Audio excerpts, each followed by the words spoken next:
Hey, what's going on, guys? Acer and John here, and today we're going to be covering some more Witch Queen and Season 15 leaks. But before we jump into it, I ask if you want to keep up to date on all Destiny 2 news, information, leaks, tutorials, and more, that you go subscribe to my channel. Otherwise, let's jump into it. So, I guess first up, to give some disclaimers as well as some context here. First up with disclaimer, it's leaks. So take it with the biggest grain of salt, especially these ones, because these are coming from people on Discord that are claiming to be leakers. One of the people, in fact, has, or at least claims to have some sort of proof. They claim to get their information from a QA tester. But yeah, I'm just putting this out here now. These leaks are a little bit sus. We're going to go through some, what I think to be some conflicting information at the end in terms of conflicting leaks. With that being said, let's go ahead and jump into the leaks. So starting off here, we're going to go over some Season 15 details. So first up, the name of the season is called Season of the Lost. Marsav is coming back and will have a crucial role in it. The Dreaming City will finally get its conclusion in regards to the curse, and it will primarily involve Taken and Scorn. Also in Season 15, they're going to put the Trials of the 9 Weapons into the Prophecy dungeon with random rolls.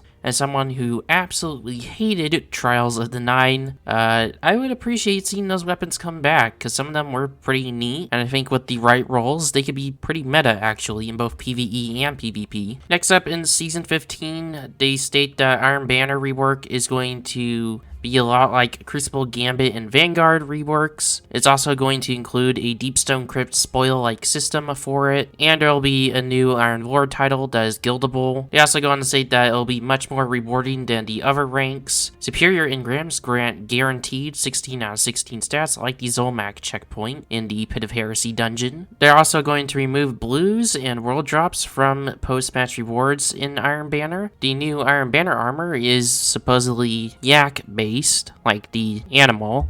They also go on to state that Trials of Osiris is going to get a similar rework, and resetting card grants tokens amongst other rewards. This next one's a little unclear. They say there's a heavy trace rifle that's going to be stasis. However, they end up noting that it was going to be stasis with a batch of Witch Queen leaks. So I actually don't know if this is a leak for Season 15 or Witch Queen. But supposedly, there's a heavy trace rifle that's going to be stasis based. Lastly, they go on to state that Season 15 is all about Savathun, and at the end of the season, she'll end up taking up the light. And apparently this will grant her light powers, which will be sort of the crux for the story in Witch Queen. That pretty much wraps up for the Season 15 leaks, so now we're going to talk about the supposed Season 15.5 leaks. Apparently there's going to be a anniversary package, because if you don't know, this is the 30-year anniversary this year for Bungie, and supposedly this is going to be coming at the end of the year in December, after Season 15 has run its course, and it'll basically be a little paid package to get us over till Witch Queen.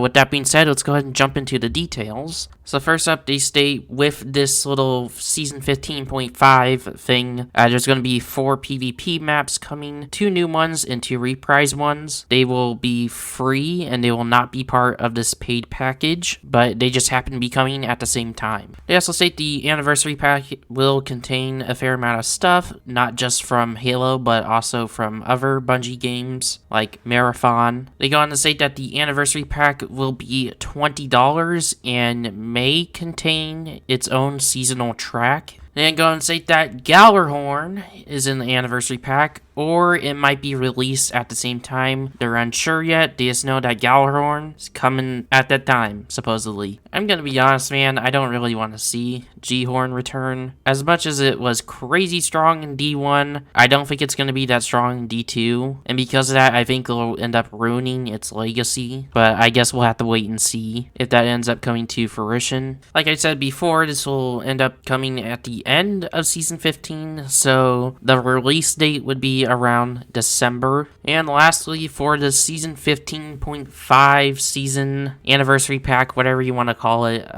this leaker goes on to state that each class is going to get a Halo inspired armor set. Titans are going to get Spartan armor, Warlock are going to get Arbiter armor, and Hunters are going to get CQB armor. The leaker also goes on to state that there will be a total of 4 Halo weapons in this pack, including the Halo Magnum and Sniper, and also there will be some Halo-inspired secret missions. While Halo Infinite may not have a release date at the moment, we do know it's coming fall/holiday 2021, and so this would kind of make sense because this is probably going to be one of the most hype and biggest Halo releases in years. I mean, I absolutely hated Halo 5. I mean, even recently, I've been playing some Halo Master Chief Collection, so I've been on the Halo hype train, so I'm pretty hyped. And so this seems pretty plausible, as Microsoft in the last couple of years has been pretty friendly with their crossovers. And also, the head of Xbox, Phil Spencer, is a pretty big Destiny 2 fan, so this does seem very, very likely. I just personally think the upcoming Witch Queen stuff, as well as some of the Season 15 stuff, is a little iffy. I'll sort of go over my full thoughts at the end, like I said, but with that being said, let's go ahead and jump into the Witch Queen leaks. So first up here, they go on to say that the main destination is going to be a version of Destiny 1 Mars, which is also going to apparently have an expanded area that allows you to go on the Savathun's quote-unquote dreadnought. It's not really a dreadnought, but it's Savathun's main ship, as well as Savathun's throne world.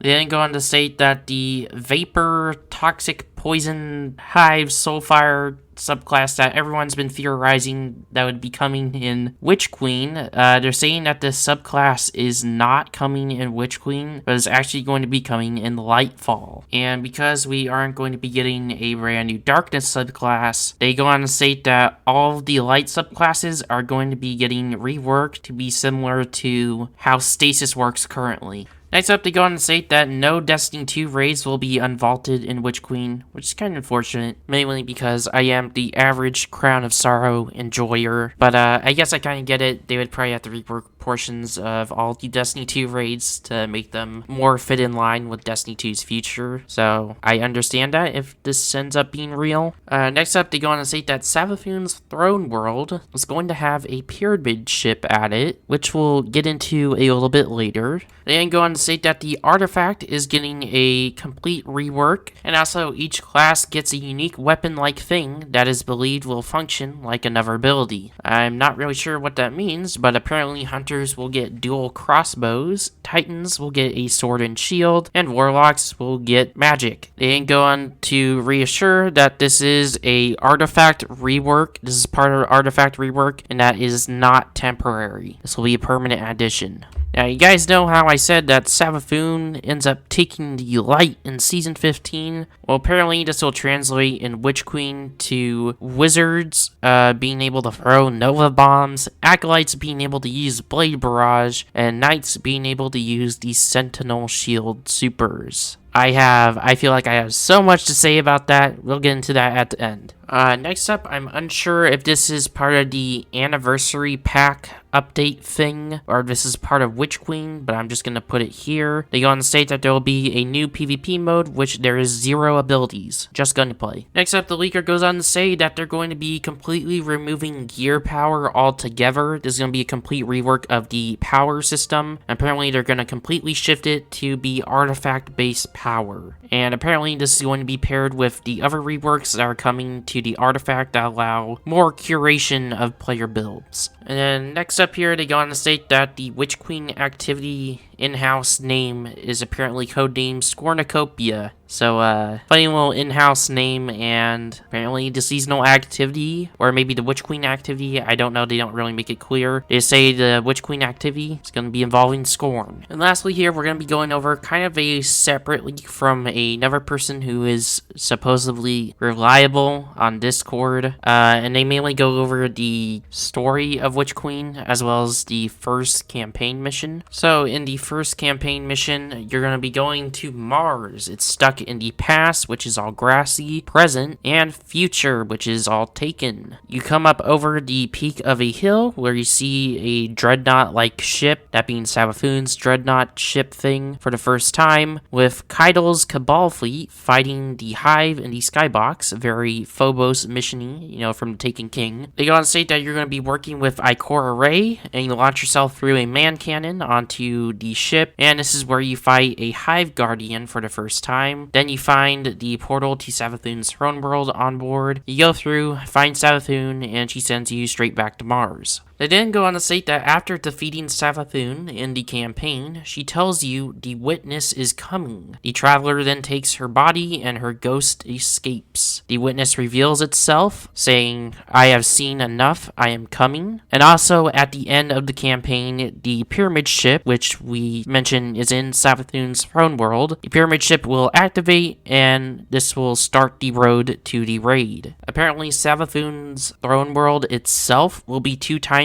the size of Oryx's dreadnought. They also go on to state that Savathun's dreadnought, not actually dreadnought ship, has plans to be expanded upon over the year. And lastly, they go on to state that the raid is going to be Hive and Taken based, and there'll be a brand new Hive enemy in this expansion. Kind of like how we got the Wyverns and Briggs in Beyond Light. Now, I'm pretty sure that wraps it up for the leaks, so I'm gonna try and explain why I think some of these are kind of fake. I say kinda because I feel like most of this is sort of valid. There's some things that I'm highly skeptical of, and there's some that just sort of conflicts with other information. For example, almost all the leakers that were giving out this information ended up stating that the notepad leak, which I covered in a different video that I'll probably have linked in the description down below, in that leak, they state that that leak is real. However, there seems to be some conflicting information between the two. And I get that the notepad leak is supposedly a older leak that came about midway through December of 2020. It didn't actually get released to the public till April 24th of 2021. But all the leaks I just went over are supposedly from March of 2021 at the soonest. But let's go ahead and talk about them. So one of the first things I noticed is regarding the no new subclass and that we're just getting light subclass reworks. It doesn't entirely make sense to me because obviously Bungie has supposedly been already in the works and pretty much almost has the Vapor class done. By the way, that's what I'm going to be calling this supposed 5th new element. I'm just going to be referring to it as Vapor. But anyways, from my thoughts on this is that for Destiny 3, we're supposed to have 3 fully fleshed out darkness subclasses, and if you don't know, Beyond Light would have been the point where we would have gotten Destiny 3, and so it doesn't entirely make sense to me why they wouldn't be done with it. I get COVID and everything, but this subclass has supposedly been in the works since 2018. It also doesn't really make sense to me because Beyond Light would have been the vanilla Destiny 3, and then Witch Queen and Lightfall would have been the 2 following fall expansions if Bungie was still under Activision for Destiny 3. So from a financial standpoint, it doesn't really make sense. If they have the subclass done and they got a 3rd one in the works, it doesn't make sense to not release it with the expansion because obviously they get a lot of money from people buying the expansion alone. I'd say Beyond Light was probably mediocre at best of an expansion, and it's sold purely because of Stasis, how strong Stasis was. On top of this, during December-ish of 2020, Bungie, as well as the Notepad leak, goes on to state that they were not even thinking about subclass reworks. Not even like till after Lightfall. So, unless something has changed, I just don't see it as humanly possible that they're able to rework every single subclass in the game, every single light subclass into, a stasis-like system. I can't see that happening in under a year. Next point I'd like to point out is Mars, D1 Mars. The whole hybrid destination with the Savathun's throne world and her ship and D1 Mars. I meant to say story-wise and with the recent lore hype, it doesn't make sense why that would be the destination, at least in the context of Witch Queen. And keep in reminder, Beyond Light, Witch Queen, and Lightfall were, and possibly even the expansion, 1 or 2 expansions after Lightfall. All of this stuff is essentially cut Destiny 3 content we noticed from the very, very reputable leaker who never got a single thing wrong, that being Anon the 9. Just to give a little refresher here, the Anna and the 9 leaker, when Destiny 3 was supposedly in early production, back when Bungie was still with Activision, apparently the planned destinations that were meant to ship with the game, apparently there's going to be a total of 4, that being Europa, Old Chicago, Destiny 1 Venus, and a giant pyramid ship that was supposed to be similar to the Dreaming City. It also just doesn't make sense to me why Bungie would go out of their way, lore-wise, to have some lore stories actually involving the other Witch Queen, that being Zivu Rav, take place recently in Season of the Hunt. They took place in Old Chicago. You read some of the lore pieces on the armor, and apparently there was Guardians hunting some Wrathborn in Old Chicago. And this is extremely significant because the first time ever in Destiny history that Old Chicago was referenced in the game was actually at the beginning of Destiny 2 on the Graviton Lance Exotic Pulse Rifle. And after that, from Vanilla Destiny 2, it was never ever mentioned again until we got to Beyond Light and Season of the Hunt. And now, while we have talked about Mars recently, while I do believe that we're gonna see like D1 Mars at least at Lightfall, if I think I know where the story is going, I think we're going to be seeing this D1 Mars hybrid at Lightfall. I just can't see it happening like right now at Witch Queen, because if you don't know, recently in Season of the Chosen during the Presage mission, we end up learning that Emperor Callus end up getting sucked up by the anomaly where Mars would be. And so because of that, it's making me think that Emperor Callus is some sort of leader of the Darkness Cabal. I'll get into that in a little bit, but it does make me think that there is some sort of corrupted version of Mars that exists, that Emperor Callus has taken over of, and which, again, I'll explain in a little bit. That's sort of the main reason why I don't really think D1 Mars is going to be the focal point of Witch Queen, because I feel like it's going to be the focal point of another story in another fall expansion. So I think the most damning rebuttal to this is the fact that Bungie, released that little concept art teaser still with the hunter, but clearly in the image you can see like a swampy area with a rusted tank in the back, and I get this is supposed to be like a corrupted darkness area, but there's no evidence that this has that darkness stuff that we see on the Drifter's ship or on the Presage ship. There's no evidence of this. This looks like a location on Earth that has been overrun by plants. The last point I'd like to counterpoint to is Hive Guardians existing, and just in general, Savathun getting the light and becoming a Guardian, essentially. The problem with this is that back during Season of Arrivals, we got shown essentially a quote-unquote prophecy, which shows humanity, the Hive, the Cabal, and the Fallen looking towards a pyramid ship for essentially their salvation. Basically, what I'm trying to say is this whole imagery that we got in this image is supposed to represent the different races getting darkness powers. Obviously, humanity has already gotten the darkness with stasis, and potentially will get more darkness, little treats put our way, and this is mainly due to the fact that we already have the light and we're being tempted by the Traveler. That's why we need extra treats on our treadmill. But obviously, with Beyond Light, we saw the Fallen also get stasis. And currently, we have not seen the Cabal get anything, and we sure as hell haven't seen the Hive get anything. Now, technically, the Hive already have darkness powers, but they're not directly from the darkness. These darkness powers that they get come from their worms, which they made a pact from, with the worm gods, which are some sort of spawn from the darkness, at least from my understanding, many, many years ago.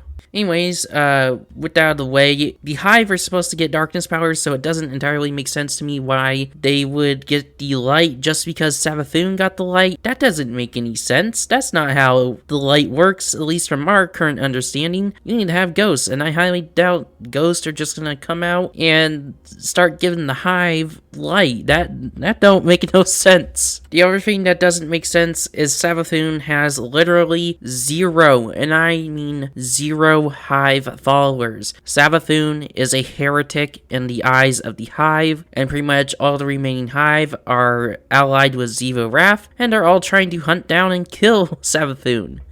So if Savathun ends up successfully removing her worm next season and getting the light, why the hell would a bunch of random hive get the light as well? And why would they all be using it for bad? That makes no sense and currently does not line up with the current story. I don't know, this is a leak, it could have some credibility to it, you never know, but I'm just saying as someone who's super into the story, it doesn't make sense. And again, on the whole Savathun using the light for bad thing, it does not make sense when currently there is data mined lines in the game that are most likely going to be coming at the end of Season 15, which explains the reason why the European Dead Zone would be getting vaulted next, but apparently Savathun and her Taken are supposed to be becoming allies with us at the end of Season 15, or that's at least what data mines are forecasting. So again, with Xivu Wrath on Savathun's ass, it makes no sense for her to get the light and then turn around and betray us, essentially. It doesn't even make sense for her to get the light to begin with. I guess to realistically give my version of events, I think realistically what's going to happen is Xivu Wrath is going to come looking for Savathun, which we just became friends with, and thus this ends up being Xivu Wrath getting the darkness and spreading it to her hive, which then she uses to invade Earth, and we protect Earth, particularly in Old Chicago, which would be a deep hive territory.